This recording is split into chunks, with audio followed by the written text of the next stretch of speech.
J'ai un prof qui m'a dit un jour, vous savez, dans votre vie, vous aurez toujours un meilleur ami, une meilleure amie. Vous savez qui c'est? Marianne.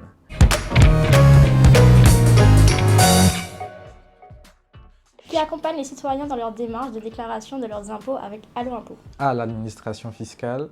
B, les experts comptables. C, les avocats en fiscalité.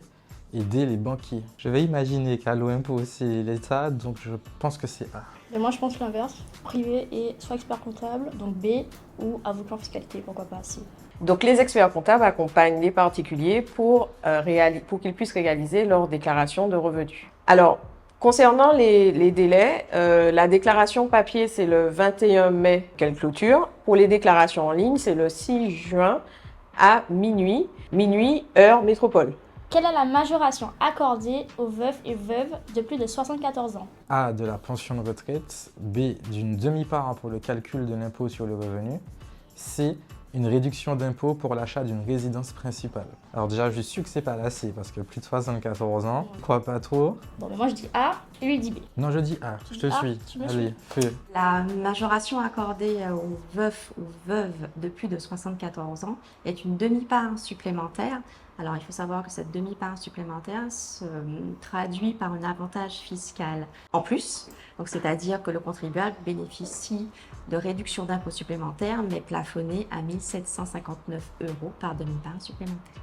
Quelle est la réduction d'impôt pour les dons aux associations qui aident les personnes en difficulté? Alors A, 50% du montant du don, B, 66% du montant du don, C, 75% et D, 100%.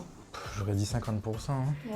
Réponse A, du coup. Dans votre question, il y a deux réponses. La réduction s'applique à hauteur de 75% jusqu'à 1 000 € de dons effectués. Au-delà de 1 000 €, nous passons à 66% de taux de réduction. De combien est revalorisé le barème kilométrique pour l'imposition des revenus 2023?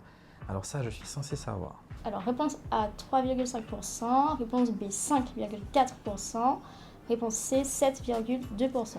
Eh bien, je ne sais plus. Moi, Voilà. Moi, j'ai dit au pif, vous voyez. Je vais dire C parce que j'aimerais bien que ce soit C pour le coup. Et moi, j'ai dit A parce que ce sont les impôts. Voilà. Le barème kilométrique a été revalorisé pour la déclaration du revenu 2023 de 5,4%. Le contribuable a le choix entre le forfait, qui est appliqué d'office sur les déclarations de revenus, ou l'application des frais réels. Donc les frais réels se traduisent par l'application de ce barème kilométrique qui est fonction de la puissance fiscale du véhicule et des kilomètres parcourus. Quel est le seuil du régime microfoncier pour les revenus des locations meublées en 2023? Alors, réponse A, 10 000 €, réponse B, 15 000 €, réponse C, 20 000 €, réponse D, 25 000 €. On fait un pif. On fait un pif. Encore un pif. Quel chiffre qui te hype? 20 000. 15 000, réponse Allez, B. 15 000, feu.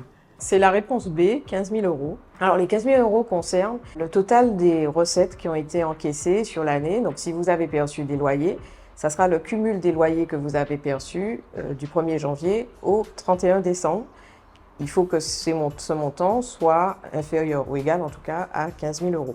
Sur les 15 000 € sera appliqué un abattement de 30%.